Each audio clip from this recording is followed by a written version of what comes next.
Hi, boys and girls. Today I'm reading two books, Jack and the Beanstalk and Jack's Garden. One is a fictional tale and it tells about a fairy tale you may already be familiar with. And the other one is a nonfiction text that gives facts and information about growing a garden by Henry Cole. Jack and the Beanstalk. Once upon a time there was a widow who was very poor. All she had was a lazy son named Jack and an old cow named Milky White. Every day they would milk the cow and take the milk to the market to get enough money to buy food. But one day there was no milk to sell. "There is only one thing left to do," cried the widow. "We will have to sell Milky White."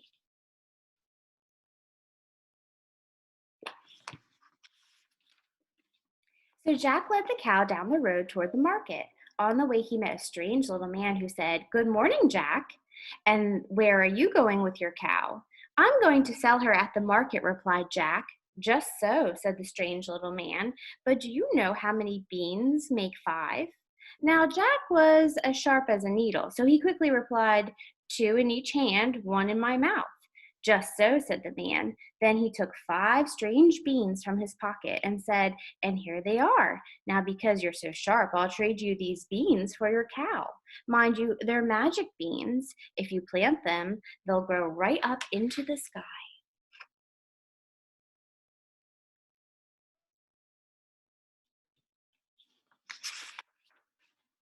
Well, Jack knew a good bargain when he heard it, so he traded Milky White for the 5 magic beans. When he got home, his mother asked how much he had sold the cow for. "You'll never guess," replied Jack. "Look, 5 magic beans." "Beans?" cried his mother. "Oh, you silly lad." Then she threw the beans out the window and sent Jack to bed without supper.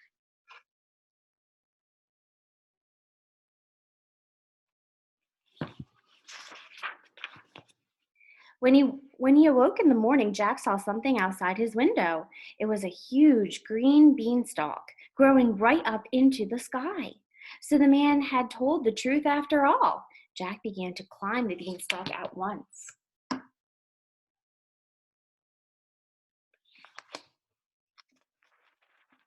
He climbed, he climbed, and he climbed, and finally he reached the sky. There he found a long road that led to an enormous house, and on the front steps was a huge woman. "Good morning," said Jack. "May I have some breakfast?" "Breakfast?" cried the woman. "If you stay here, you'll be breakfast. My husband is a giant who likes to broil little boys and eat them on toast."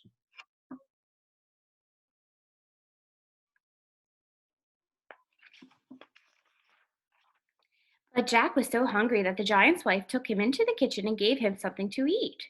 Before he had finished, Jack heard the giant's footsteps. Thump, thump, thump. The whole house seemed to shake. "Quick," said the wife, "hide in here." And she pushed Jack into the oven. Just then the giant stomped into the kitchen, roaring, "Fee, fi, fo, fum. I smell the blood of an Englishman. Be he alive or be he dead, I'll grind his bones to make my bread." But the giant's wife said, "You just smell the scraps of the boy you had for yesterday's dinner."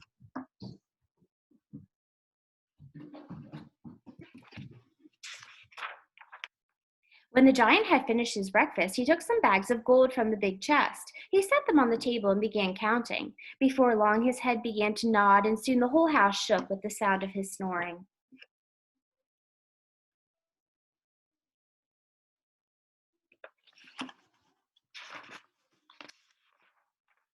Jack crept out of the oven, seized one of the bags of gold, and fled to the beanstalk. He dropped the bag down to his mother's garden and climbed down after it. "See, Mother," he said, "they were magic beans after all."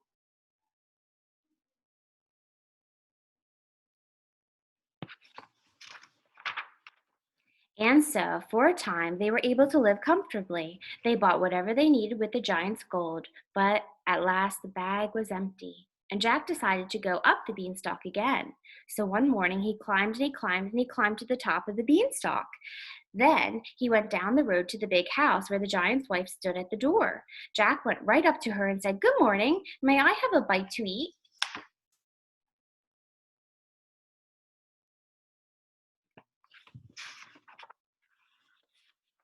Go away, said the woman. If you stay here, my husband will take a bite of you. Then she said, Say, you look like a boy who came here once before. That same day, a big bag of gold disappeared. Maybe I could tell you something about that, replied Jack. But right now, I'm too hungry to talk about it.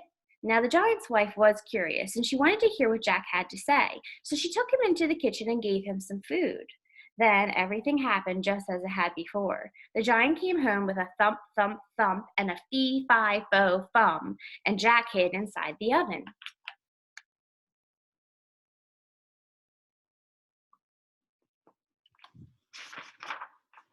Then, after the giant had eaten his breakfast, he roared, Bring me my hen that lays the golden eggs. And whenever he said lay, the hen laid a beautiful golden egg. Soon the giant fell fast asleep. Jack grabbed the hen, ran to the beanstalk, and climbed down as fast as he could.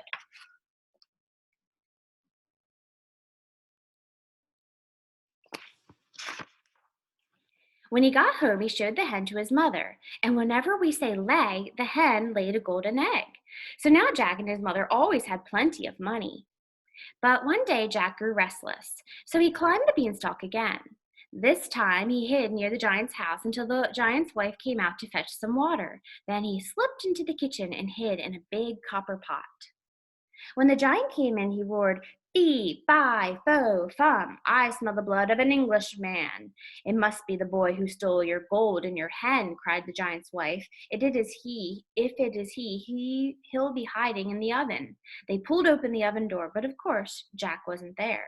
So the giant sat down to breakfast, and when he had finished, he called for his golden harp. See, he's there hiding in the pot, in the copper pot. Sing, he said, and the harp began to sing. The beautiful songs made the giant sleepy, and before long he was snoring as loud as thunder.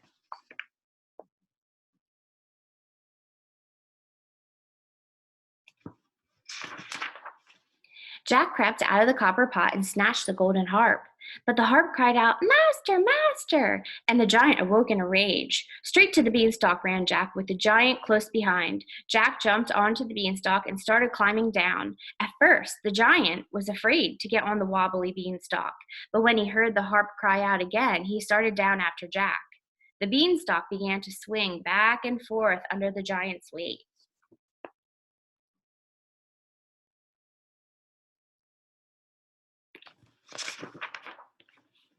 By this time, Jack could see his mother's house. He cried out, Mother, bring the axe!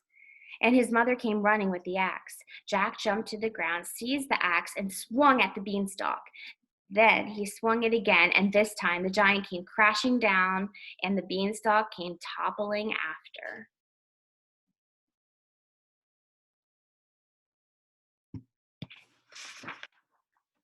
Jack showed his mother the golden harp, and whenever they said, Play, the harp played beautiful music for them. They grew rich from the hen's golden eggs.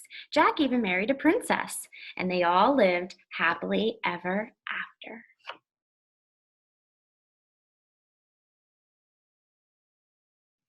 The end.